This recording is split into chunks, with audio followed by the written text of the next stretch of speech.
The Florida Podcast Network, the voice of Florida.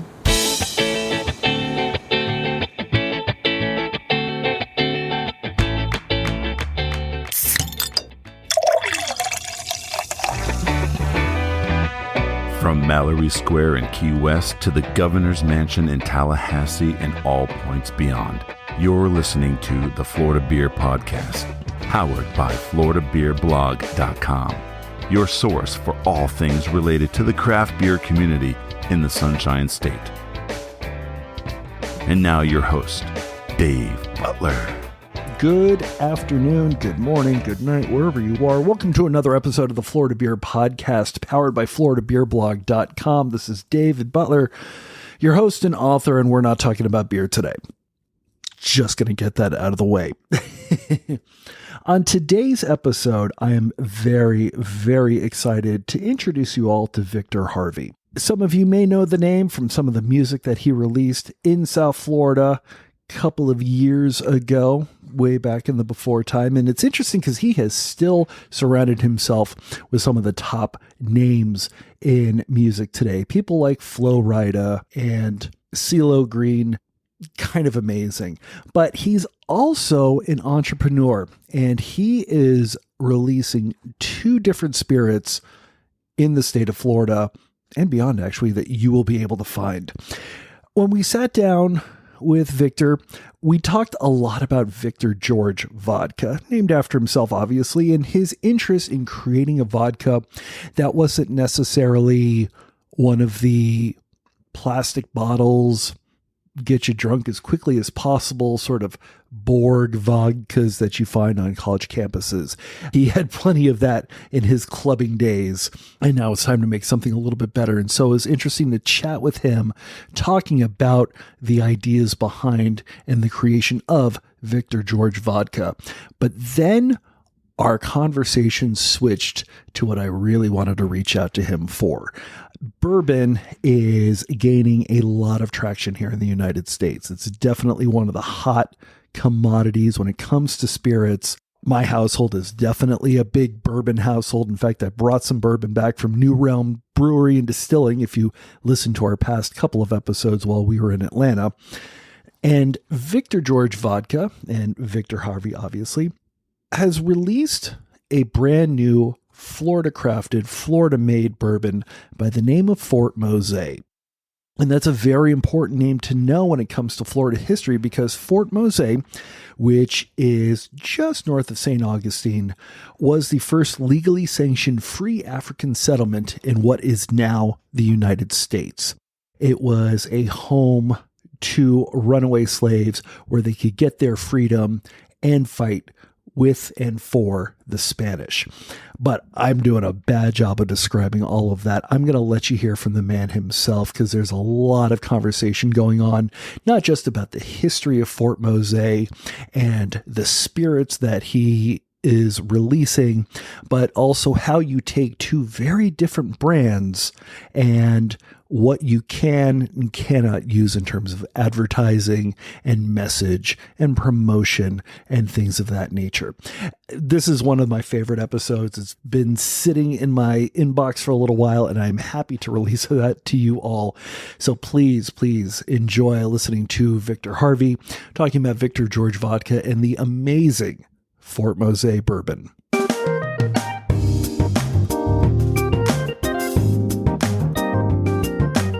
Florida has not traditionally been known for its spirits.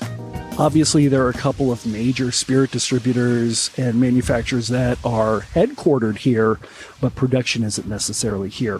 Why did you want to bring your version of craft spirits to the state of Florida, and why was Florida sort of a natural place to make that for what you have in mind? Actually, it goes back to before I even got into the spirits business. I was in the entertainment business. So I used to be a rap star, and my first record deal came out of Miami, which is what brought me here originally from Ohio. And, being in the entertainment business, hanging out and being out and being in clubs and things was a part of our lifestyle. And I noticed something that nobody was really doing their own spirits at that time. And so I I decided, after the music thing, and, I had some very successful hotels, and I said, you know what, I'm going to just jump into it and be one of the pioneers. A lot of them companies now, and there's some distilleries here in Florida and even some here in South Florida. They weren't around at that time. And so I put together a plan to do my first vodka, which was called Giorgio, that I brought it out in 2007, 2008. But I was actually having another distillery out of state that was actually making it for me. So it's pretty much called white labeling. And it took off for me. And that's going to be difficult because not only are you dealing with production being in a different state, not necessarily being able to go in and take a look at what you have going on, but then you've also got all sorts of interstate issues, because I would assume even though it's being produced out of state, you're primarily selling in state. That's correct. And we were just in Florida. And so, our margins were a lot slimmer because, I was just getting into it. And really the thing that I realized is that we didn't have a lot of control. So you were kind of at the mercy of the people that were making it. So they could dictate price. You had a little bit of input in terms of the flavor profile and the quality and things of that nature, but really you had no control over it. But it did very, very well for us. And I was able to sell it in 2011. Took some time off, did some other things, got my kids through high school, got them into college. And then I decided, you know what, I'm going to get back into it because the dynamic of the industry had changed. And to your point, go ahead. No, I was going to say, it seems like nowadays, every musician, every actor, everybody's really trying to jump into the craft spirits game. I mean, one of the Jonas Brothers has a tequila, and right. I think The Rock has a tequila, and this one's got a vodka, and this one's got a this and that one. Was it difficult to decide to jump in? Because now you're entering a market that's not necessarily saturated, but there's a lot more name brand players. Well, and that's a good point. It's saturated with the exact same way of doing things that I did 15 years ago.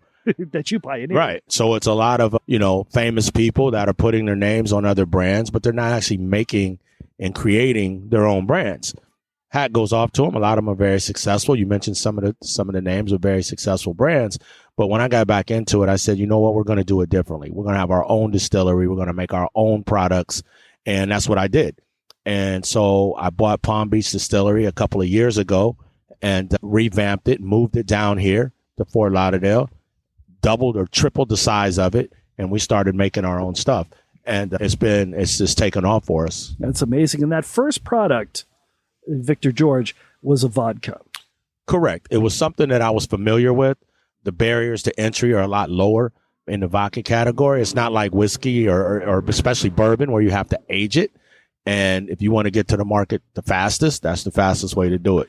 But how do you differentiate yourself other than the label? Like, because obviously in your club days, I doubt anybody was looking for a quality vodka to put in their mixed drinks. In fact, basically, if the bottle's not plastic, don't even worry about it. Right. And so we wanted to make sure that we did something that was, very high quality where we could deliver. And this goes back to the control aspect. And I'm not a control freak by any, stretch of the imagination, but by having that control over it, you control your margins, right? And so we're able to deliver a premium product at an affordable price. And so that was one of the things that was key. And so we use, natural Florida spring water, and then, we do our own thing to it to clean it all up. It's made from corn. So we wanted to do something that not only when somebody tries it, they say, okay, this is good or this is smooth, but will they reorder it? Will they rebuy it? And so we have a filtration process where we take out the congeners. That's the things that give you the hangovers and the headaches. And so we really push that, and that's what's led to the success of the vodka. So we went from 1 state to 44 states in a year and a half.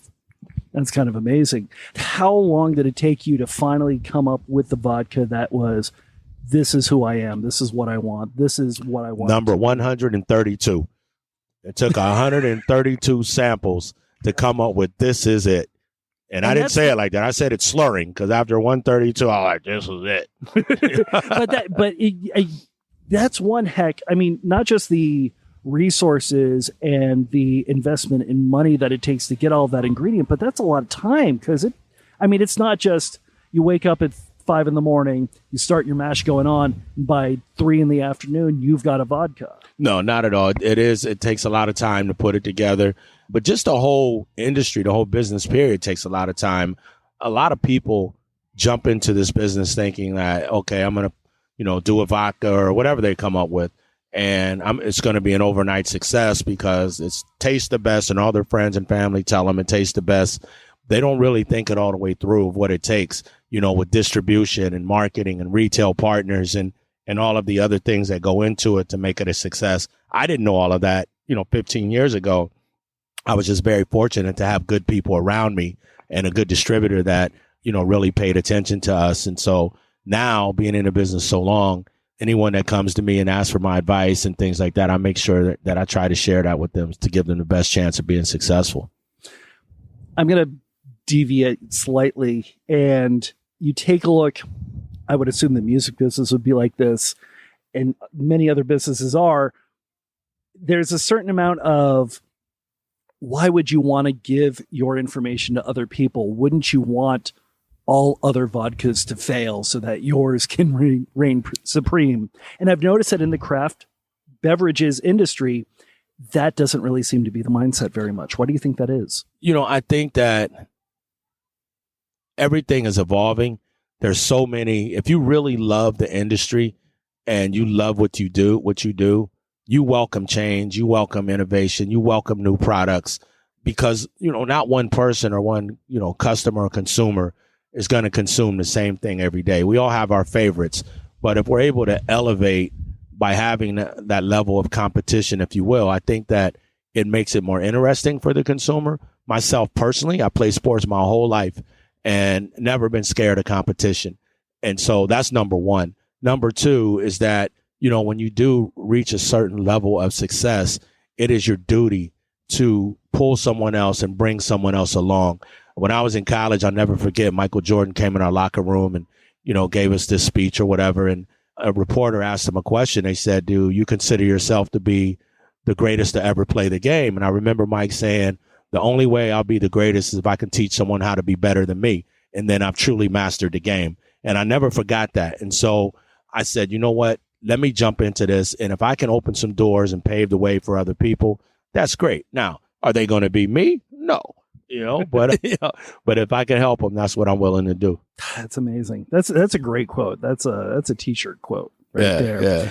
Well, I guess that makes the number 132 make a little bit more sense, because I would assume that if it were a big mass producer, or if it were somebody who was a little bit less interested, that, maybe 10, 15 recipes, this is good enough, and boom. But it sounds like with that vision, going through 132 different iterations of Victor George Vodka makes sense. It does. And even like, when it comes to the packaging, I mean, we had a different package for this Victor George Vodka when it came out, like at the end of, basically 2019. And it was one that, I got a little pushback from friends and industry people. And I even had some questions myself. And I was like, okay, let's put it out there and see what happens. And then, come 2020, we're ready. Like, okay, we're going to go nationwide. We had all these grandioso plans. And then, of course, everyone gets smacked with the pandemic. And, for us, it was a blessing and a curse. Obviously, the spirits industry was up. We were able to jump in and do some other things and pivot for a while. And then, but most importantly, it gave me a chance to rethink our route to market strategy, repackage, rebrand. And I didn't want, 6 or 7 out of 10 people saying it looks okay or it looks good. I wanted 10 out of 10 saying it looks amazing. And so when we rebranded it and repackaged it, we got that 10 out of 10. And that's when I said, okay, this is it. It's just like, again, going back to sports, it's not like, okay, just because I'm starting, I'm comfortable there. Somebody's always coming for your spot. Yeah. So you got to continue to try to be the best. That's amazing. And obviously marketing is a big push. Huge part of it. It's amazing. At what point did you decide, here is the voice of Victor George, here is the lifestyle that we're going to exude, here is the crowd that we're going to attract, and what kinds of things did you do to sort of position Victor George as the vodka of that particular image? So actually the the head of my marketing team is my daughter, believe it or not. And she's only 24, about to be 25. That's kind of perfect, actually. Yeah, exactly. Yeah. And so she kind of grew up around it. And, she's worked, even when she was in college, she would come home and, she would work at the company and learn and shadow and things like that. But more importantly, being open to, their ideas and their vision and some of the things. So we kind of knew that from the vodka standpoint, it was going to be more of a lifestyle type brand, more of a, party brand, if you will. And it was going to be Florida, where we take Florida and all the great things that happen here, from pool parties to, fashion to all those things, and kind of resemble that and tell that through the vodka aspect of it. And so that's really, where we went with it. And we saw a void for it. Vodka runs in cycles. And right now there's one big hitter out there that we all know. And then there's everybody else. And, so when you look at what is that lifestyle type of vodka, there really is none that exudes that fun and that excitement of some of the brands that have passed. And so we kind of wanted to fill that void. It's kind of amazing.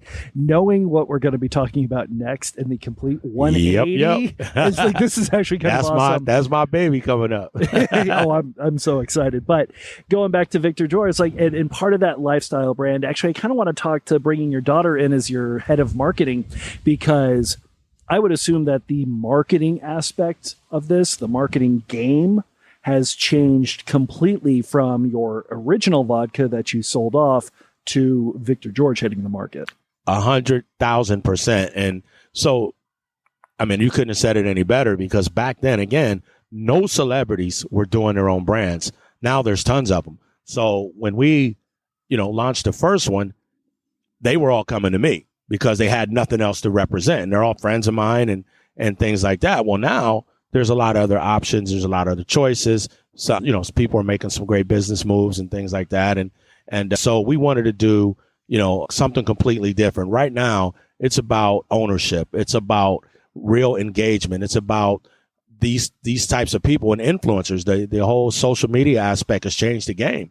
You don't need to be on TV or on the radio to be famous anymore. You just need to be on social media. And so with my daughter bringing that kind of that knowledge and living in those times and being a huge part of that generation was helping me to understand that it's better to get a whole lot of people that it becomes a part of their lifestyle and talking about it. And then their friends, they call them followers. I like to call them friends. Those people that are engaged in those particular people's lifestyle, than it is to try to go get that one big hit. If I had to say anything that's changed the marketing game, that would be it. Gotcha. And in terms of friends of the brand, obviously you signed a new one only a couple of weeks ago. CeeLo. Yeah, it would be CeeLo Green. Yeah, Yes. yeah. So Lo, we call him Lo, but yeah, Gotcha. Lo's a good friend of mine, and we met about over 3 years ago now. And it's funny because we did a really big Super Bowl party when the Super Bowl was in Miami, and my daughter comes up to me and she's like, "Dad," she's like, "Hey, CeeLo Green is here." And I was like, "Oh yeah." She's like, "Come on, I'm gonna introduce you to him." So I walk over there and we meet, and we talk, and we have some mutual friends, and that was pretty much it. And we exchanged numbers, and we stayed in touch over the years. Whether I'm in Atlanta and he has a place here as well, or traveling, throughout wherever, we would bump into each other, and we would always just talk and stay in touch. Not just always about business or always about the vodka, but just talking as men, especially as black men, right? And we would share ideas and things like that. And finally, I just said, I was in Atlanta one time, and we were talking, and ironically, his best friend, we were looking for a brand ambassador for the Atlanta market, and she's originally from Florida. So we didn't know her. I didn't know her. My daughter didn't know her. And the young lady shows up at our office. Her name is Lily. And Lily shows up at our office and said, "I'm here to apply for the Atlanta position." And long story short, my daughter talks to her almost like in an interview fashion, brings her into my office, says, "Dad, we need to hire this girl." So I started talking to her, and, this, that, and the other. And I don't even know how Lowe's name came up. And she was like, "Wait a minute." She FaceTimed him right in front of me. And he looks at me, he's like, "Yo, what's up, BG?" And then after that, the rest is history. And we put it together, and we just really, really launched the campaign, and it's off to an amazing start. He's engaged with the brand. He's my partner in it. And we're just looking forward to doing some amazing things. That's awesome. I can't wait to hear it. But in terms of cycles, obviously you mentioned vodka kind of goes up and down. With other spirits, the one that I've noticed is on a major upswing right now is bourbon. Correct. Bourbon whiskey. First of all, I guess before we even jump in, why do you think that is? Why is bourbon all of a sudden had this major resurgence? I think that, well, we all know that, bourbon has been around. It's one of the oldest spirits ever. But really it's just the new age of information and, people wanting to have new experiences and try new things. And it's becoming popular, or it has become popular amongst the younger generation. And bourbon, obviously, as you know, it takes time. You got to age it. So most of the time you're going to get a very, very good quality product. And it weeds out a lot of the people that are looking for the quick hits. Like you said, start on a vodka today, tomorrow I want it to be in the store. Excuse me, with bourbon, it's not like that. And I think that, bourbon whiskey category, people are really just starting to appreciate what goes into it. And a lot of times there's always great stories to go with it as well. Awesome. I love that tie-in. And that brings us to the label of yours that really caught my attention, because I am getting into bourbon as well, which I have in front of me is Fort Mosé, which is the first Florida distilled bourbon whiskey from a black distiller. That's true. It is amazing. And we got to dissect a lot that's there. First and foremost, why did you want to go into bourbon? Well, I'm a whiskey drinker, period. Gotcha. I like vodka, when especially on a hot day, or I want a refreshing cocktail or something, of that nature. But if I'm going to, have something to drink, throughout the week or on the weekend, I prefer bourbon and or whiskey, but bourbon is my first choice. And because I'm a sipper, like I don't do shots, I like to enjoy what it is. And so I just kind of, always wanted to do it. But then, from a business standpoint, I look at the trends and I'm like, okay, vodka's still the leading category, believe it or not. Really? And then, you have bourbon, and then obviously tequila's on the rise. And so it's like, I said, I want to do something again that's never been done. And so when I said, if I'm able to get into this bourbon space, in Florida, especially, being a black owned distiller, I said, I'm going to be the first one to ever do it. Was there any trepidation on your part? There aren't any black bourbon distillers here in the state of Florida. There's nobody for me to everybody's sort of looking, or is that what you wanted? I just think that, again, part of it is that I know that there was maybe one other black distillery, period. I don't think they're operating right now. But I think that, again, people that try to get into the space, 99% of them start with vodka and most of them end with vodka, right? And so Balt comes to mind. Right. Fantastic vodka. Right. And so I knew we were here to stay. And so for me, it wasn't necessarily just a black or white thing. It was really about creating a quality bourbon out of Florida. That was really what led me to want to do it. That's awesome. But of course, with the name and the imagery, all of which I love, this is a fantastic bottle. Thank you. You wanted to tell the story of Fort Mosé.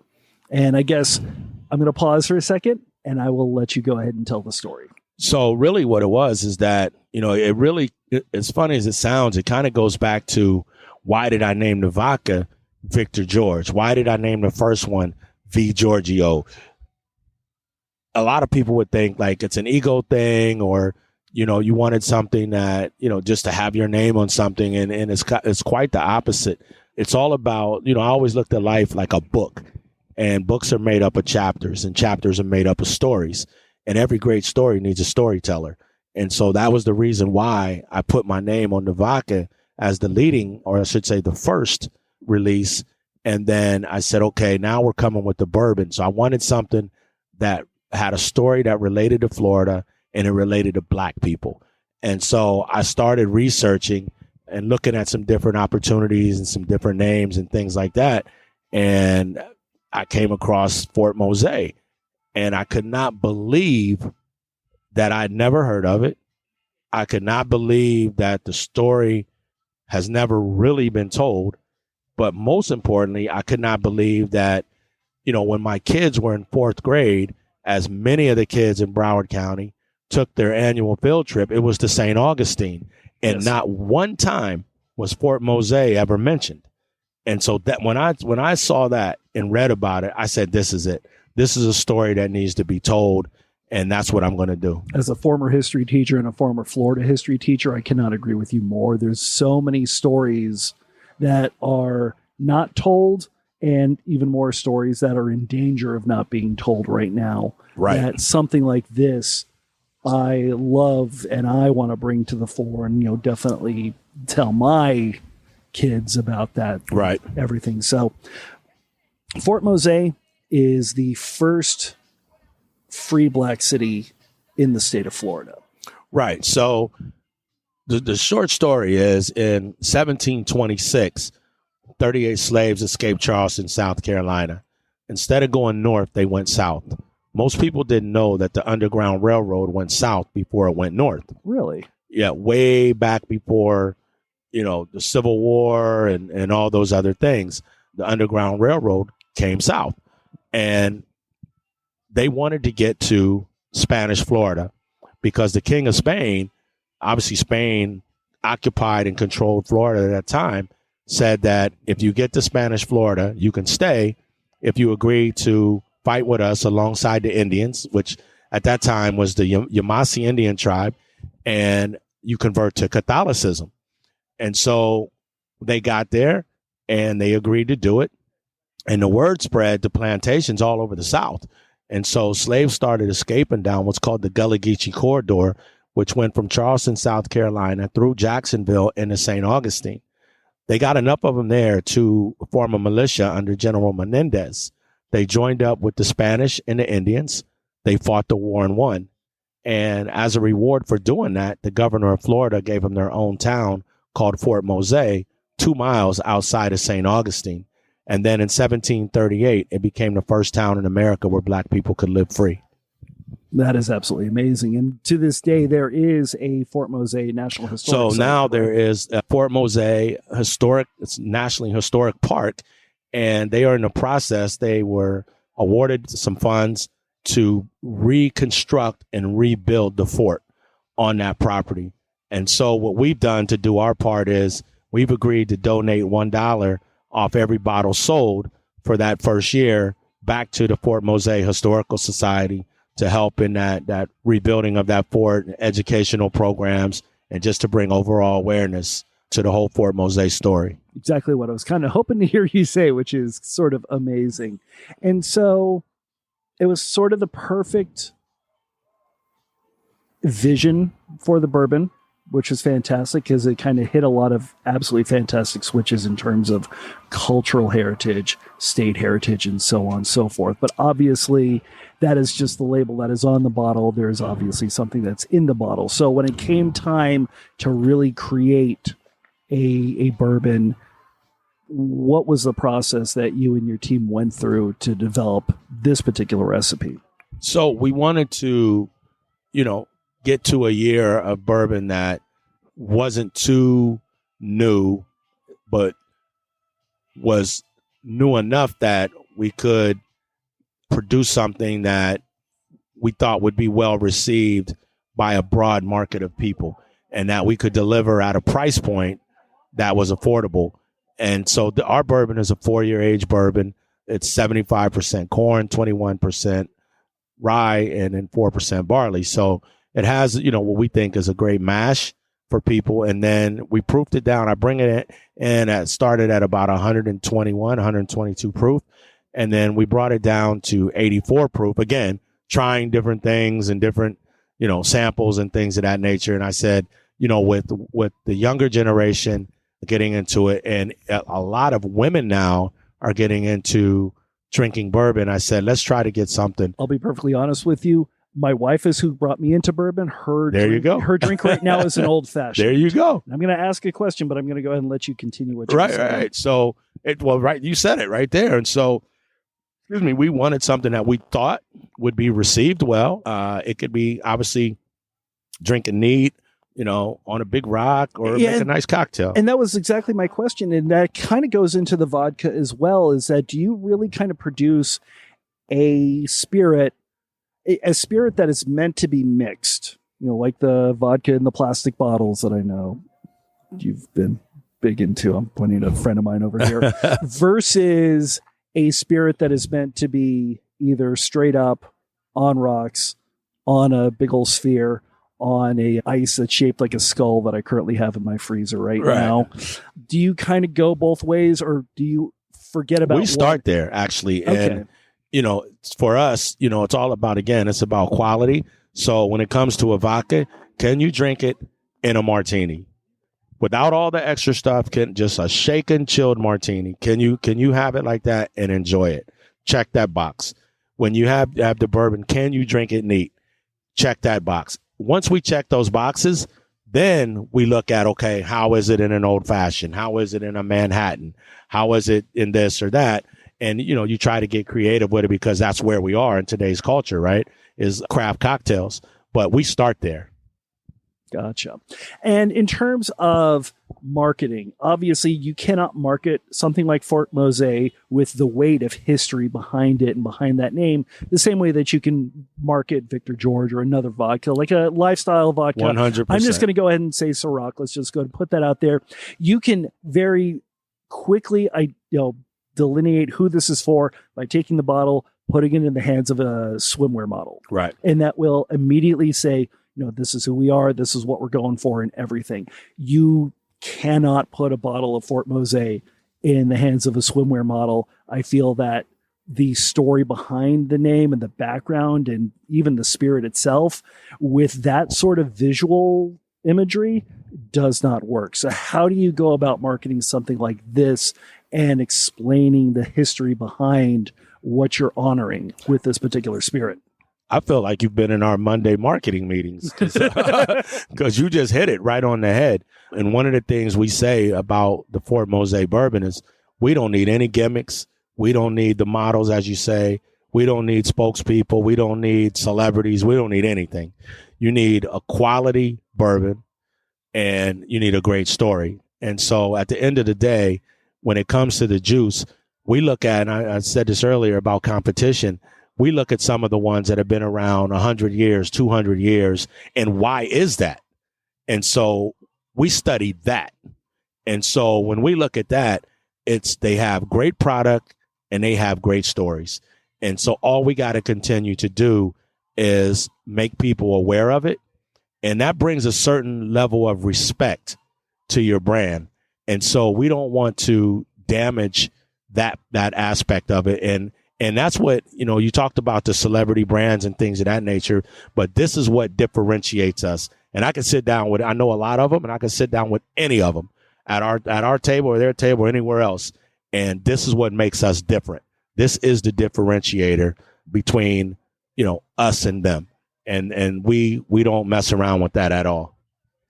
So what do you think is going to be next? Are you looking at I have a rye that I actually just trickled it out there a little bit. We start bottling it next week. It's Fort Mosé rye, and we're doing what I call an inaugural release. Each bottle would be hand numbered, and we decided to bring it out at 118 proof. And again, it's rye traditionally is a little bit stronger, but it's really, really, really smooth. I'm very excited about it, and we're just going to continue to develop those quality products. We'll do some barrel releases down the line. That's what I love about bourbon is that, I have a lot of it. So, my 4-year, that I didn't bottle becomes 5-year, and from 5-year becomes 6-year. And then you put some away and it becomes 10-year. And, my whole thing is really about, being able to, pass that down. Like my son is a chef. So he works for the company, has his own business as well. And he's a chef in a restaurant. But right now he's working on a line of his own sauces that are bourbon based. So he has a barbecue sauce I know of. He has a hot sauce and something else. And it's got his name on it, and it's by Fort Mosé. A bourbon hot sauce? That's amazing. I mean, this kid, man, this kid's special, man. Oh, man. You're killing me. You're killing me. Where can you find all of these? Because, obviously it's very famously difficult to hit the pavement and get bottles into actual stores, and got a couple big liquor store chains, obviously, in the state, but you also ship to other states. So anywhere, how can somebody pick up a bottle of either Victor George Vodka or definitely Fort Mosé, the Fort Mosé, right when it comes out? Yeah, so early on, I mentioned like a lot of, times people get into business, they don't understand distribution and the importance of retail partners. And, we've been very fortunate in all states that we're in to really have both. So like in Florida, our distributors Breakthrough, which is one of the biggest in the country. They've been tremendous since we've been with them. And, some of our best retail partners are, Total Wine, Primo Liquors, which is based here. And those guys are, they're phenomenal. Primo, I've heard a lot. Primo is there. They're doing their thing, man. They're growing. I think now they got 7 or 8 stores. Everyone's very knowledgeable and, they're great, great, great partners of ours. And I've known the 2 brothers, KK and Sam. I've known them for years. And we're friends, and they have a tremendous business, and they support me, and I support them. And obviously, the last question that I'll go ahead and end with is, when you're in the St. Augustine, Jacksonville area, are there places, did you make sure to specifically try to get Fort Mosé distributed and with a pretty significant foothold in that area, seeing as it is the home of Fort Mosé itself? So yes, the answer to that question is yes. We're in, I don't know how many liquor stores over there, and unfortunately I don't know the exact names of them, but we will I would say by next week. I just had a conversation last week, and we'll probably be in every liquor store in the St. Augustine area. We have a heavy presence in Jacksonville right now as well, which is, a stone's throw away from Fort Mosé. And that was, one of the advantages of forming a distribution relationship with Breakthrough. We're able to cover the whole state now. And so it's just exciting, man. We're just growing and having fun with it. Awesome. Thank you so much for your time. I appreciate it. No, thank you. And this is an awesome spot, man. So I look forward to it. Thanks a lot, and enjoy the rest of the day. Thank you. And yes, we were able to try some of the Fort Mosé bourbon after the interview was over. Super smooth, super flavorful. If you're looking for a good mixing bourbon, it's great. If you want something to just sip neat, which is what I'm going to be doing, it is fantastic. It is absolutely great. And to see something that was produced here in the state of Florida, it celebrates the state of Florida, really, really makes me happy as well. So definitely thank you so much to Victor Harvey for coming out and meeting with us. Fantastic interview. Our next episode, we're going to start getting back to the beer. Don't worry, we can't get away from it too long. We've got a number of on-site brewery visits that we're going to be getting through, so just hang tight and you'll be getting some great beer information coming your way. If you want more information, definitely head out to our websites, which are floridabeerblog.com, floridabeerpodcast.com. If you are following us on social media, that is Florida Beer Blog on Instagram and Twitter, at FL Beer Blog on Facebook. And we are also a very proud member of the Florida Podcast Network. You can find our show and all the other shows on the network at floridapodcastnetwork.com or FPN Insiders, which is our closed Facebook group. Our intro announcer is Jeff Brozovich, field producer is Steve Pekala, executive producer for the Florida Podcast Network, and Grand High Poobah is Jemmy Legagneur. This is David Butler, your host and author. Thank you so much for listening. We're going to head to Miami next week for some awesome beer. But in the meantime, whatever you're drinking, drink Florida Craft.